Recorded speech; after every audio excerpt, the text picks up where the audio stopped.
কিছুক্ষণ আগে উচ্চ মাধ্যমিকের এনভায়রনমেন্ট সায়েন্সের পরীক্ষাটি কমপ্লিট হয়েছে। তার এমসিকিউর প্রত্যেকটি প্রশ্নের উত্তর আমি বলে দিচ্ছি, তোমরা একটু মিলিয়ে নাও। দেখো, প্রথম প্রশ্নটি ছিল বাসস্থান বৈচিত্র্য পত্রীর অপর নাম কি? এটির উত্তর হবে বাস্তুতন্ত্র বৈচিত্র্য।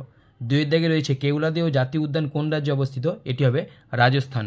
দেখো, তিনের দাগে আছে ভারতবর্ষের আসাম রাজ্যে যে জৈবমণ্ডলটি অবস্থিত সেটি হলো মানস ন্যাশনাল পার্ক, অর্থাৎ সি এর অপশানটি।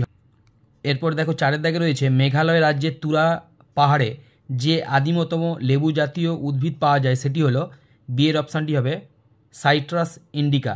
এরপর পাঁচের দাগে রয়েছে দেখো, ভারতবর্ষের কোন প্রদেশে অগস্ত্যমালাই জীবমণ্ডল সংরক্ষিত এলাকাটি অবস্থিত? এটি হবে তামিলনাড়ু। এরপর ছয়ের দাগে আছে দেখো, সর্পগন্ধা হলো একটি, সি এর অপশানটি হবে ঔষধি গুল্ম। এরপর আমি চলে যাচ্ছি সাতের দাগে।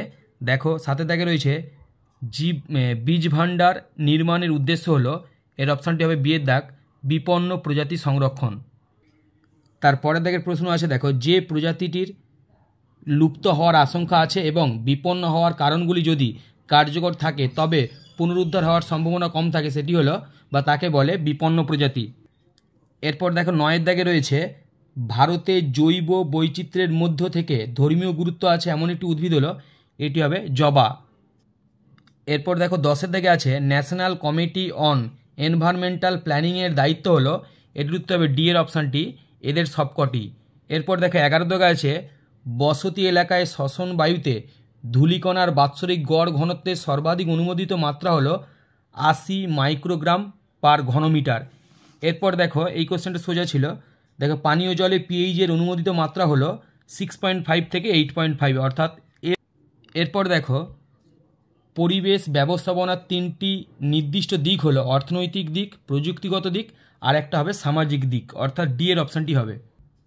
পরের প্রশ্ন ছিল দেখো, ক্ষারত্ব ও জৈব পদার্থের পরিমাণ হলো এমন দুটি মাপকাঠি যা ড্যাশ পরিবেশগত গুণমান নির্ধারণ করে। এটি হবে মাটির পরিবেশগত গুণমান নির্ধারণ করে, এটার অর্থাৎ এর অপশানটি হবে।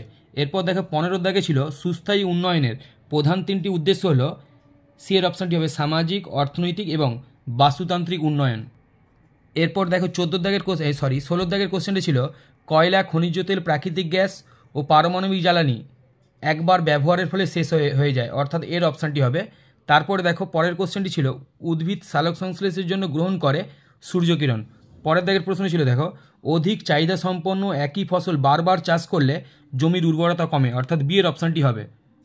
এর পরের প্রশ্ন ছিল দেখো, যে উদ্ভিদের মূলে রাইজোবিয়াম পাওয়া যায় সেটি হলো, এর অপশানটি হবে সিম্বগোত্রীয় প্রজাতি।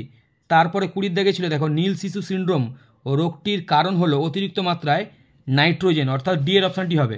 তারপর দেখো, 21 দাগে রয়েছে মাটির উর্বরতা বৃদ্ধির সঙ্গে সম্পর্কিত একটি মিথজীবী ফার্ন হলো, সি এর অপশানটি হবে অ্যাজোলা। এরপর দেখো, পরের প্রশ্ন ছিল ডিডিটি হলো একটি ক্লোরিন কীটনাশক, অর্থাৎ সি এর অপশানটি হবে। তারপরে দেখো, পরের প্রশ্ন ছিল নদী অববাহিকা, নদীদ্বীপ এবং উপকূলবর্তী সমতল ভূমিতে যে প্রকৃতির মাটি পাওয়া যায় তা হলো পলিমাটি, অর্থাৎ ডি এর অপশানটি হবে। এবং এমসিকিউর শেষ প্রশ্নটি ছিল অধিকাংশ জলসভ্যতা পতনের কারণ হলো, এটির উত্তর হবে ডি এর অপশানটি এগুলির সবকটিই ঠিক।